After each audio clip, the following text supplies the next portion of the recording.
शुक्रिया भगवान, आप मुझे दूसरा जन्म देने जा रहे हैं। दूसरे जन्म की लिस्ट देखो एक बार। हाँ, लिस्ट में देख लेता हूँ, एक सेकंड। बचपन इसका अच्छा रखो, अच्छा होना चाहिए। शरीर इसका मोटा ताजा रखो, बचपन में होना चाहिए। जिम भी जाए फिर भी कभी इसकी बॉडी ना बने। डाइट हमेशा शुरू करने की सोचे लेकिन कर ना पाए।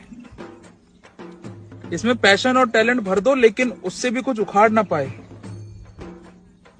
ओवर थिंकिंग की शक्ति देते हैं ताकि दूसरा मतलब हर चीज का निकाले।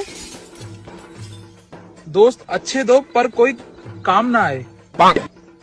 इसका बैंक बैलेंस कभी भी 3 डिजिट से आगे एक्सीड ना करे।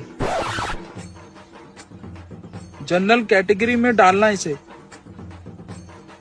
रिलेशनशिप में हमेशा वन साइड रहे, जब भी लगे कुछ हो रहा है लड़की गायब।